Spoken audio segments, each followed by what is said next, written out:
What's up, guys? It's Evo here and Aaron. There we go. And we are bringing you episode 1 of Illuminati Insight. Okay, it's a new show. It's going to be talking about how we're taking on the league, what we see, what you might be missing. Okay, it's going to be a lot of content and a lot of fun, very laid back. So Aaron, thanks for joining me, man. How are you doing today? I am doing wonderful. Preparing for the Super Bowl tomorrow, dude. That is going to be fun. Yeah. Biggest game of the year. Hanging out with family. Biggest game of the year. Just got done with the Illuminati Super Bowl as well. Yeah, and I mean, while the real life Super Bowl probably won't compare to ours, it probably won't have as good announcers, probably the game won't be as close, you know what I mean? It's a good number 2, honestly. It's a good, we can take a break a little bit, settle back a bit. We are recording this the day before the Super Bowl, okay, the night before, honestly. It's less than 24 hours away, so get your snacks ready, get that buffalo dip ready. It's going to be a good time. Who do you have in the real life Super Bowl, Eagles or Chiefs? I'm gonna have to say the Chiefs. I don't think you can stop Patrick Mahomes. I think him and Travis Kelce, you don't stop them.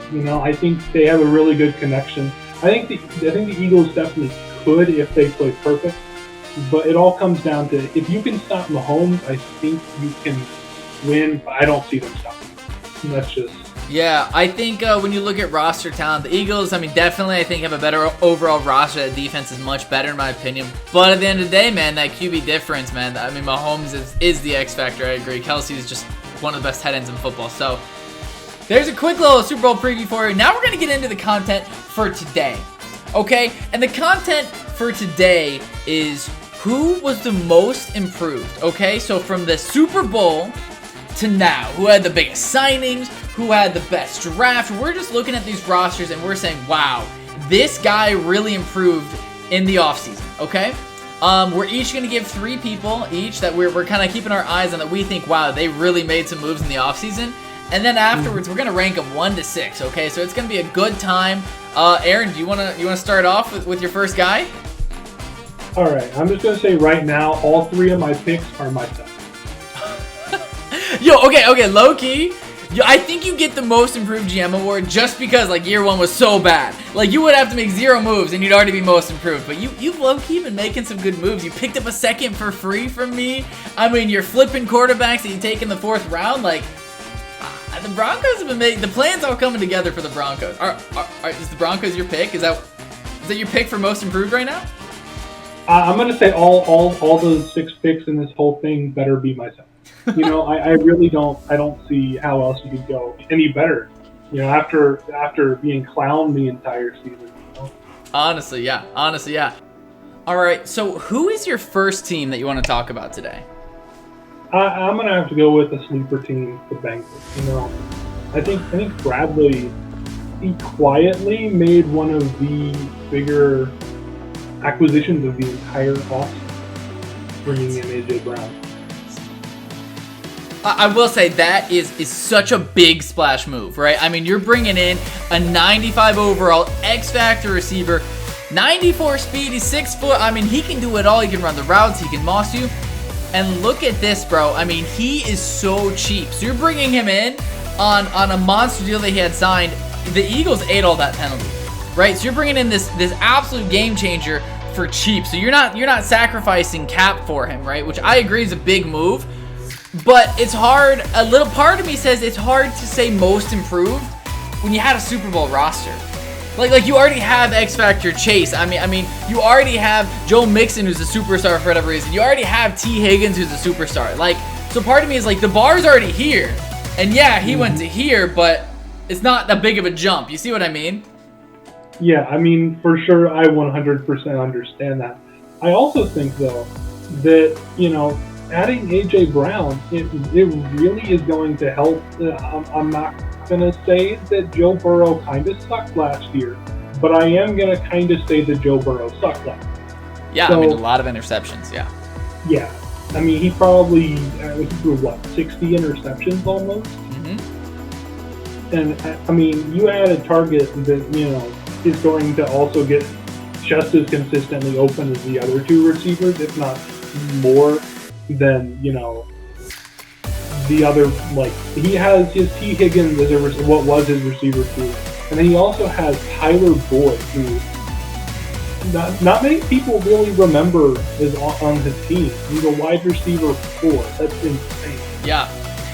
I will say, when it comes to supporting cast, the Bengals have the best in the league. You have Joe Mixon, and then this wide receiver group. I mean, like you said, bro, an 84 overall wide receiver is your wide receiver 4. Like, that's crazy. Now my only pushback is, I don't think weapons matter as much in Madden, specifically because, I mean, you have 3 number 1 wide receivers. Don't get me wrong. Jamar Chase, A.J. Brown, and T. Higgins. But how often do you have time in the pocket, or the ability, especially if your name is Bradley, to go boom, boom, boom, there's my reads. Boom, boom, boom. No, he stares down one person, maybe a second read, and then he gets sacked. You see what I mean? Or throws a pick. So part of me is kind of like, it's a position of luxury, which is amazing. On paper, it is so good. I just don't know how much we'll actually see that reflect in his gameplay. You see what I mean? Yeah, I 100% get that. I think if Bradley can manage to clean up his passing game, like a minus, add the addition of A.J. Brown, I think that if he can clean up like his awareness when throwing the football, I think he could be a legitimate Super Bowl contender with the team that he has. Yeah. I don't know if you can say otherwise. I mean, his offense is pretty much perfect. His offensive line isn't great, but it's not horrible. I mean, you have 80 overall stars everywhere. You know what I mean? The D line could use a little bit of work, but again, I mean, if you can just score more points than your opponent, who cares about your defense? Like, honestly. Actually, dude. And then and another point is that as you were talking about the defensive line, he added a couple of really good rookies. One of which is a defensive tackle. His hidden development, who knows what that'll turn out to be. Dwayne Whitfield, yeah. There he is, yeah. He looks like a monster. He's like, what, 6'5"? Yeah, I mean, honestly, yeah. So, I mean, I agree. I think the Bengals had a great offseason. You got a game changer in A.J. Brown, and I think an underrated fact is he got him for cheap. He got him for cheap. The Eagles ate so much of that penalty. And then on the defensive side, I mean, you got 2 starters that are hitting dev, and they look good, man. This guy with the Dungeons and Dragons name, Matrix Wyvern song, like, he looks like a stud, man. 88 speed, a hidden linebacker. Like, there's your user. He's 6 foot, 21 years old. He's gonna dev like crazy. Like, I agree. I think the Bengals had a great offseason. I definitely think they deserve to be on this list, and I think that's great. But I think might have had a little bit better of an offseason than the Bengals. Who's that? I think the Panthers. Panthers, man, because we all talked about how he had a nothing roster, how this roster wasn't ready to compete, you know what I mean? And then he goes and he had an amazing draft. I mean, hidden after hidden after hidden, and he just completely flipped this roster. So we look at his QB. He's deving up Matt Corral. Cool, we'll leave it at that, right? He got a rookie running back. Okay, he doesn't run the ball too much, right? Wide receivers are still set. But look at this guy, man. Ian Thomas had insane production last year. But this guy, Newton right here, is 88 speed. He's 6'3", and he's a hidden. I think this guy... Oh, that's wild. I don't know how he got revealed. He's a star dev, young tight end. He's going to be great in this system. So I guess what I'm looking at is every time the Panthers were on the clock, it seemed like they picked another starter. You know what I mean? Here's a rookie left guard who looks to be great. Here's a center. Here's a center who's going to start. You know what I mean? Then, so we got, I just feel like everywhere he went, he got better across his whole, he built a team that is going to build and compete and gain XP. So I'm like really high on the Super Bowl champions right now. Oh, dude, absolutely. You know what is team building? It honestly reminds me, and people might say I'm biased, but I'm a Colts fan. It honestly reminds me of the absolute masterclass of every year's draft class that Chris Ballard puts together for the Indianapolis Colts in real life. Yeah. This is exactly what it reminds me of. It's like every pick is a hit. I don't understand how they do it. Agreed. And I mean, and it just is like everyone is a hit, like you said, and he traded back. He made moves to get more assets to build a team, to get stars everywhere, to get young guys everywhere. He has a rookie safety. I mean, he has rookies all over the field. He traded for a superstar safety when he got rid of Burns. I mean, look, H. Coke got Javier Coakley. Like, I mean, that guy's going to be amazing just because of the name alone. You know, so I think the Panthers really did get better. They didn't really make moves in free agency, which they didn't need to. They just built through the draft. And man, however many seasons we go, this team's just going to get better and better and better as they dev. And I think H. Coke is really trying to make a name for himself as the guy. You know, not just a one-time winner, the guy to beat. Absolutely. I think that he is. I mean, if he won a Super Bowl with his team last year, he's absolutely got to be up there as the favorite this year. He's added so much talent at positions that he needed talent that, I mean, it's crazy. Yeah, and they're all young. That's the thing. They're just going to get better because young people dev like crazy and good users' hands. So, I mean, this Panthers team's something to watch for sure. Who do you got next? I think we're each going to do 3 here, so we got 2 more each. Who do you got for me? I'm going to go with Jordan. I'm going to go with the Bears. Ooh. I think they added a lot of people. The main thing, as you see, right, the first 2 people, actually, the best 2 players on the roster, Josh Jacobs and Marcus Peters. Yeah. I mean, Marcus Peters is going to shut stuff down. Like a superstar corner, he's a veteran. Wow. You know, he's absolutely going to bring a lot to the table. I think he's built this team in a way that he could contend for a Super Bowl after the year that he had last year with the base Bears team. I think this team is really good. I think that he is capable of taking this team to the playoffs pretty easily, actually. I agree, man. So I think you look, H-Coke was a good user, bad team, and he made it better. Jordan is a good user, worse team, and he made it better. I mean, I agree. I think he might be a step behind H-Coke when it comes to user skill. But at the end of the day, he almost won MVP with Justin Fields.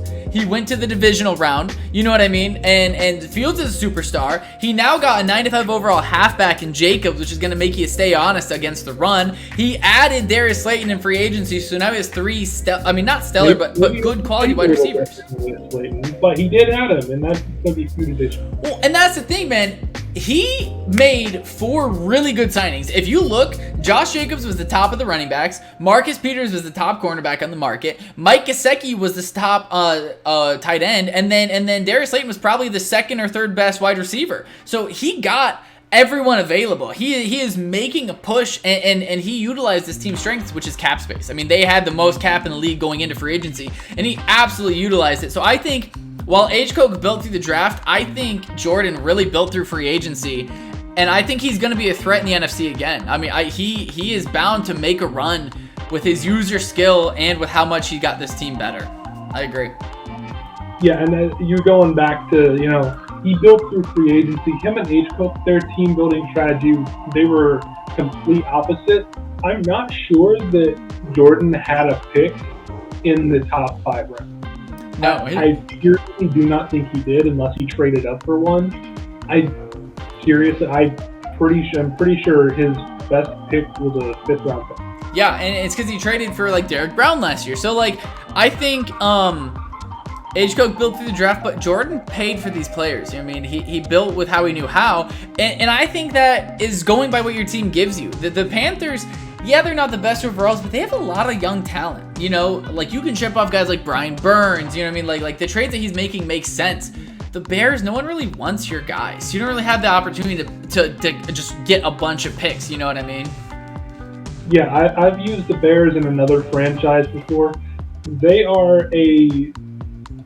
not very good to build with. I mean, they don't really have the supply of picks anyways. And then, you got cap room, and that's about all you can do. And I can say for a fact that Jordan may have done the best job I've seen anyone do with this Bears. 100%. I did not expect it. Everyone called him Jordan mid. He really surprised me year 1, and I think year 2 is more important for him than most of their coaches because it's prove it again. Show me last year wasn't a fluke. Your team's a little bit better. Show me that you can do it again. And I think he can step up to the plate and really make himself not only just a playoff threat but a Super Bowl threat. You know? Yeah, absolutely. I'm on the train of people who called him Jordan. Yeah, you ride that train. Yeah. I'm not 100% convinced on him yet, but I will say if he can make it again this year, if he can, prove that, Justin Fields is his guy and that he can work with Justin Fields, he's added the weapons that he may have needed to make this team, make the offense elite, apart from the offensive line, which he did upgrade. He actually did add an 84 overall guard in free agency as well. I think Ben Powers. He upgraded the offensive line. He upgraded his receivers. He upgraded his corner situation. Yeah. He did a lot of good upgrades to fix what the Bears needed.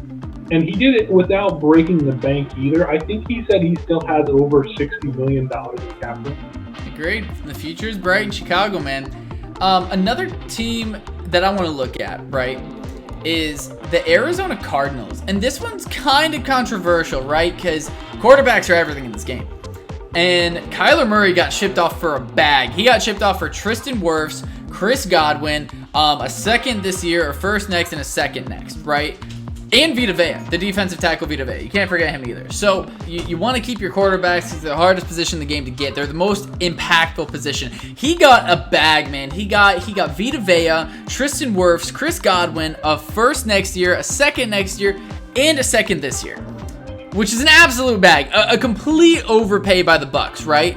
And then he's not done with that. He's flipping Godwin for more. He's flipping Wirfs for more. So I think he's just taking this kind of like stars and bums roster of the Cardinals and making it a well-balanced roster that's going to play around its quarterback, kind of like a 49ers team. He's bolstering the defense, he's bolstering the running backs, and he's making it less of a quarterback game. And I mean, I'm all for it, man. He's giving it to a rookie who can see if he can develop, right? He's going to have a superstar halfback when this trade goes through. His wide receivers, though, can go with D-Hop and Judy. I mean, at the end of the day, he just filled out this roster. I was just so impressed at what he did. Simmons is back. Vita Vea is a game wrecker up the middle. I think he made this a really good roster in general. Yeah, he definitely got a lot of upgrades, and he may have gotten away with scamming the Buccaneers. And they think it's a good trade. I mean, that's what it comes down to. Both sides were happy with the return they got. And Daring, I think he realized maybe he's not going to have the cap space that he thought he was after the Kyler Murray trade. And so he's trading away some of the pieces that he got. And he's bringing in even more talent. You can't really find a flaw with that. I mean, he's flipping really good players for more good players to fill out the positions that maybe aren't as good as some of the other positions that, are completely loaded. I agree. I think he's taking stars and saying, I don't need superstars. I just need quality players. And he's building a quality roster. I mean, honestly. So I think that's why Daring's on the list for me. There's still a little bit of work to do. Levante David was signed in for agency. But overall, man, I like what's brewing in Arizona, and I think he's going to need it with how competitive that division's about to be. Absolutely. All right, so who do you got next for us? We each, you got two more, I got one more. I've actually only got one more. I'm an idiot. But for my last one here, last but 112% not least, Okay. The Lions. This guy took the Lions and he's turned them into maybe one of the best Madden teams I have ever seen. I mean, I agree. And part of me wants to say no. Part of me wants to shame him because I don't like tankers. And Stinky, you tanked. We all know it, okay? You tanked and you force-fed J-Mo so that we could get this God Squad, okay? So I don't like how it was done. There's blood money involved, you know what I mean? There's no integrity. But if we're looking away from that, this roster looks good. You got superstar Lance. I mean, he improved his running back core. His wide receivers look better than ever. I mean, look at the speed on this team, man. How are you supposed to stop that receiving core? I mean, you can look at Jamison Williams. You know he's going to be an absolute animal. You look at Marquise Brown. You can't press these receivers. You can't. It's just you can't do that. And then Jamison Williams. I don't know what kind of abilities he has. But, I mean, if you give him the right ability set, you can cook every defense that you come across. Yeah, so it looks like he's got Route Apprentice and Short and Elite. And the thing is, So one of the fun things is he's not gonna moss you. He's not gonna ag you. His tallest wide receiver is 6'2", and the other guys are midgets, right? But you have to play back against these wide receivers, or it's a one-play touchdown. And then when you're giving him space, he's hitting these drag routes and just running for run after catch. So it's gonna be really hard to stop him as long as Trey Lance doesn't sell. I mean, he's got speed at the tight end position as well. And I mean, it's just like, I really do think that he made this team his in a season. He completely flipped the script entirely.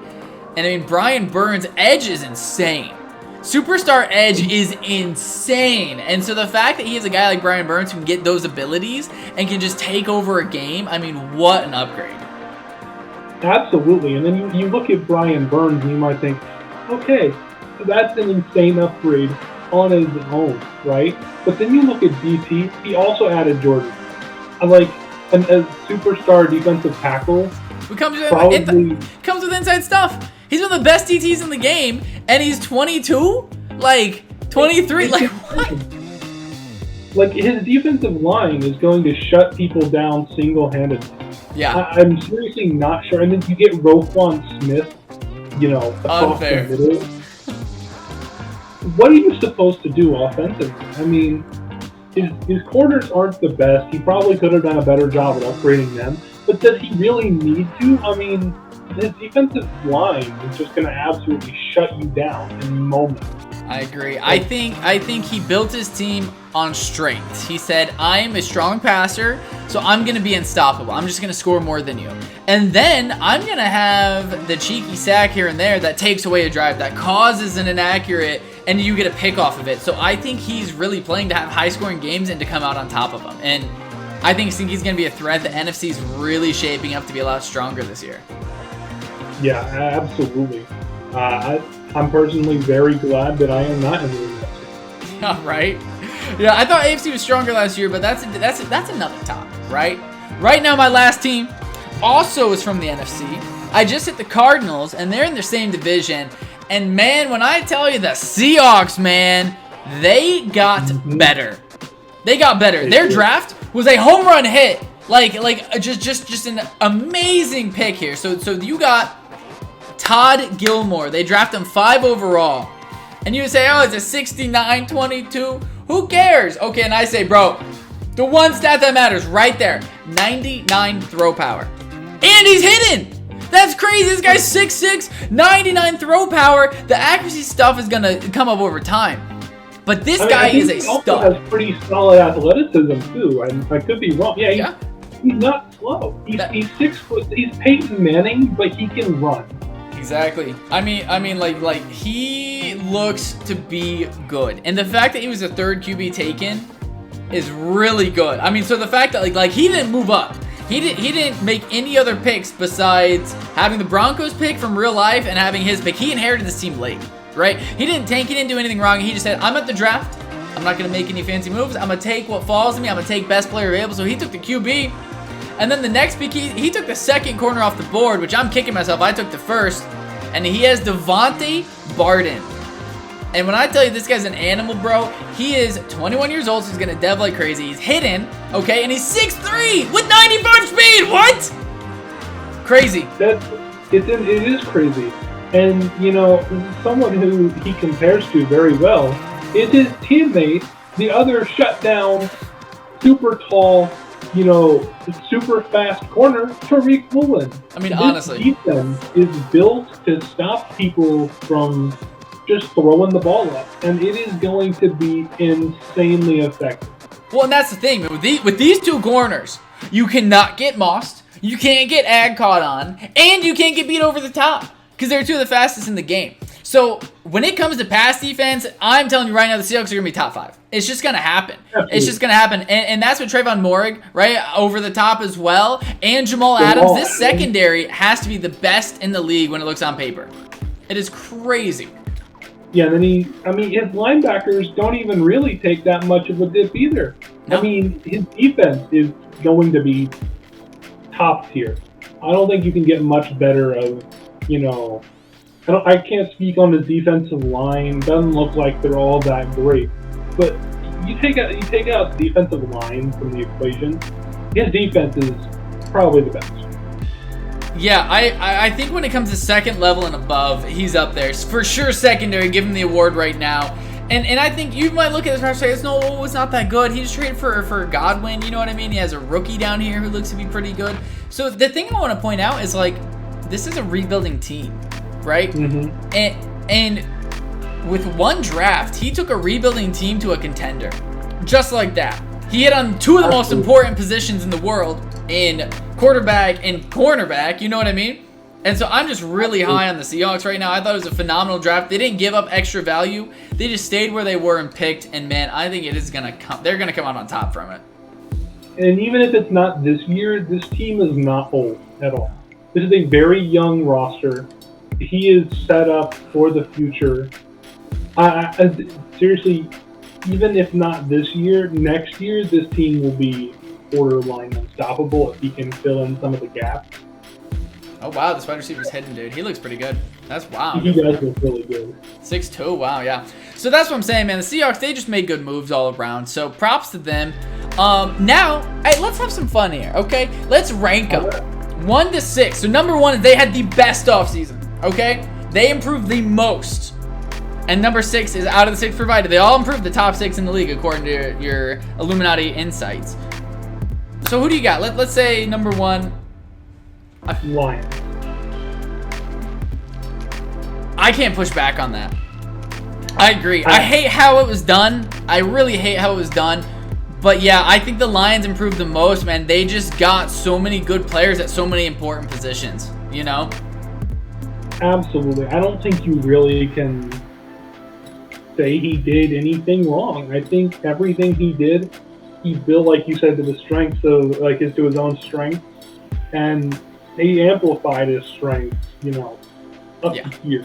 Yeah. You know, it's an insane, you know, one day it's not a great team, next day it's nuts, you know? Yeah, I agree, man. I agree. And I think that's the thing is, like, sometimes it's easy to have a good roster, but you need those playmakers. And the fact that he got him at the most important positions of pass rush, of getting lurker in a league where you can't have safeties at linebacker, they can just throw it over your head.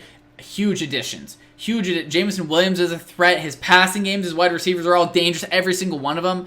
I mean, and he had a superstar quarterback. I think he bought the dev, but still, I mean, like, at the end of the day, man, like, you got to be loving it if you're a Lions fan.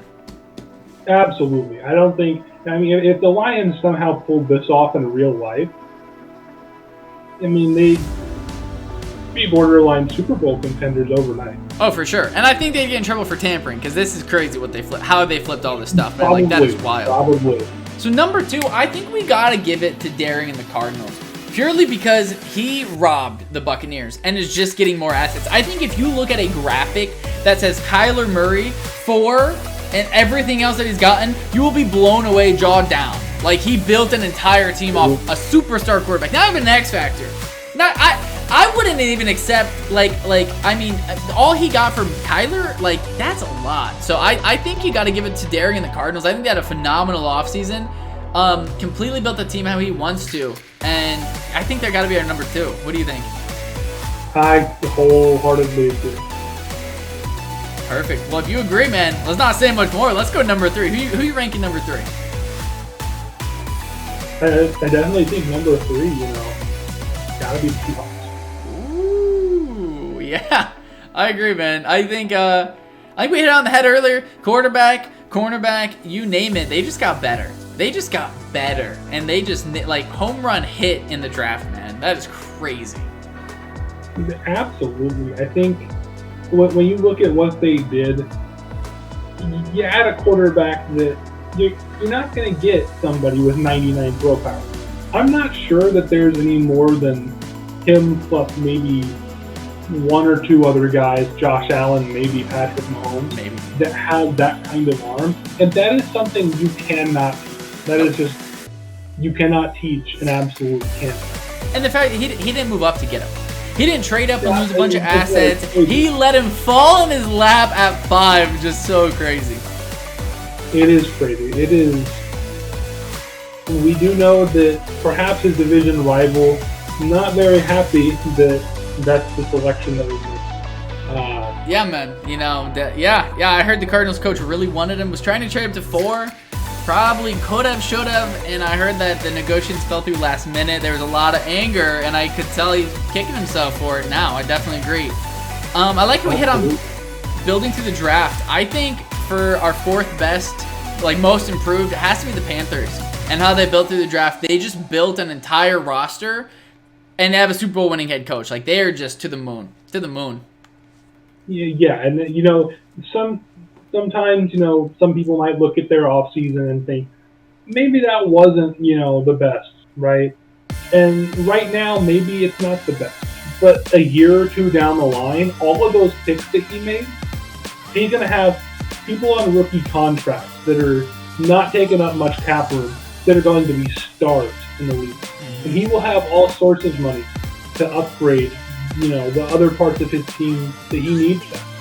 And it's a perfect strategy if you know what you're doing. I think he executed it perfectly.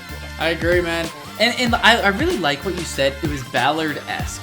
Of trade back, get a shit ton of assets, and just nail each second-round pick. Like, I mean, wow, dude. He just, yeah. I'm amazed at how they improved their teams this year. It is absolutely wild. I think that if you've got to go with the best team-building strategy, you know, hands down, Panthers, 100%. Agreed. I agree. So who do you got for our 5th? Do you have Jordan and the Bears or Bradley and the Bengals? Well, I have to give it to Jordan and the Bears. I think that he's already somebody who, you know, was on, you know, the edge of pushing it to almost Super Bowl territory. And then he goes in and he adds, you know, multiple huge pieces to his team that will absolutely help, you know, bring that Super Bowl maybe to reality this year. Yeah, I agree. His offense is just going to be elevated, adding star-studded players at running back, tight end, wide receiver, getting a playmaker on defense as well at cornerback. I mean, like, yeah, they all made fantastic moves. It's kind of just they're all here. You know, it's just who's a little bit higher. And then so that leaves Brad at 6, who, again, made monster moves. It's just hard to say you were the most improved because your team was already amazing. Like, you just made it amazing, you know, a little bit extra, but... yeah. I mean, honestly, these coaches had crazy off seasons. I'm a little bit jealous at the end of the day. But that's just how it goes, you know? I have it in my notes. This is the opening, you know, line that I have in my notes. The Bengals, although not super active in the offseason, made every move count. And I don't think that can be any more true. That's true. And I think if Brad watches this, I think he'll be saying, well, I would have been higher if you would have approved my DK trade. You know what I mean? He's like, I tried to be even better, and you guys are holding me back. So I know he's getting mad, he's fuming, he's turning red in the face, you know? But I agree. He didn't make the most moves, but man, he made the right moves. And this roster is scary. It is a very scary roster. He improved at wide receiver, which didn't even need to be improved, but now that it is improved, I mean, deadliest combo in the league, right? By far. Yeah, and I don't even want to imagine facing him. I think I faced him week 3. I don't want to imagine trying to go up against him with my second. I think my corners would get absolutely manhandled by a team of, what would it be? Jamar Chase, it would have been A.J. Brown, and DK Metcalf. Yeah. At that point, had that trade gone through, I would have cried. No. Yeah. We would have advanced, and the tears would have just started running down my face, knowing that the PTSD I was going to have to endure for the rest of my life, watching my defense just get manhandled. Oh, yeah. And it's still insane wide receiving for insane teams in general. Yeah, the ball's in his court, and we can do a future episode on who our predictions are for most improved. I think Brad is on that list because a big problem is his turnovers, like you mentioned when you first presented him. So we'll just have to wait and see. That's for episode 2. We're gonna wrap it up with episode 1. Thank you guys so much for watching. Aaron, thank you so much for hosting this show with me. It's gonna be a blast. Episode 1 was a blast, so thank you again, man. I really appreciate it. I had a ton of fun, you know. Absolutely, you know, I haven't done anything like this before. I think it was great. I couldn't ask for, you know, well, hey man, you're any better of a first episode. You're a natural then, because you were just coming out with the facts, with the takes, with the research, the notes. it's going to be a good time, man. So Illuminati Insight, keep your eyes out for us. We're going to be telling you all about the league, giving you the juicy details, okay? So go ahead and subscribe, stick around, and we'll bring you guys episode 2 not too long. All right, we're going to head on out. See you guys later. Thank you again for watching. Any parting words, Aaron? Go Broncos, you know. There you go. We'll take it. All right, see you, boys.